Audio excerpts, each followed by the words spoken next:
My name is Nayaba Owinde from the Amsterdam News. Question for the panel. Can you talk about the correlation between biased policing and the prison industrial complex? Is a correlation? Biased policing in the prison industrial complex. The biased policing in the prison industrial complex. Yes. The prison industrial complex. I just want to, I haven't heard from your sparky partner in quite a while. Well, I'm smart. Yeah. Okay. Well, biased policing contributes to the prison industrial complex. You see, and it kind of correlates to what Gloria mentioned earlier about the school to prison pipeline. You see, if you prime people and you prepare them, they go through stages. If you can get them accustomed to being, increased police contact, et cetera, then they become primed for criminality later on, or at least they're in somebody's database. So biased policing basically is the methodology to get people into this prison pipeline, to criminalize perhaps large segments of our society, black and brown people. It goes hand in hand. It is one. Well, and also the prison industrial complex. Wait, what Gloria, you've had a long run. We haven't heard from your opponent. I just want to give them an opportunity to jump in if you'd like to, or you can pass. I'm just, again, we keep hearing about that we're arresting the wrong people, or that there's somehow police are ignoring crime that's happening elsewhere.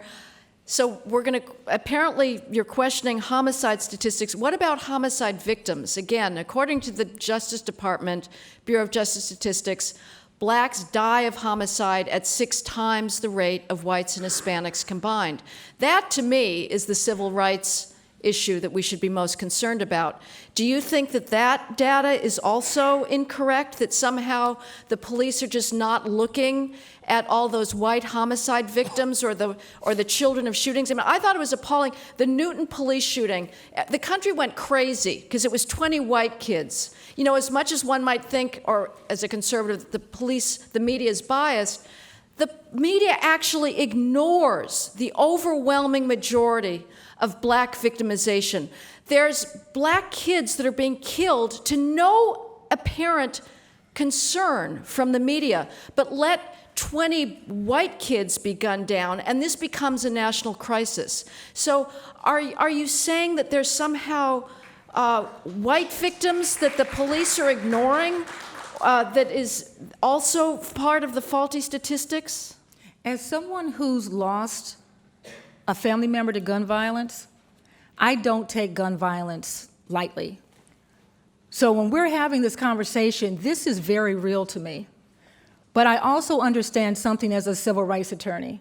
I understand that there is a difference in the way people are treated. What we have on the table today, policing is racially biased. It doesn't mean that there are not black victims. There are. I know them. But what it does mean is that we have a system that's in place historically that has looked at black people based on a criminality that does not exist to the extent at which the other side is presenting it. And it's allowing police officers to extend their power well beyond what is needed. I think that is unfair to the black community. We want to have police protection. Please understand that. But if you come to help us and end up hurting us, then we fear the police.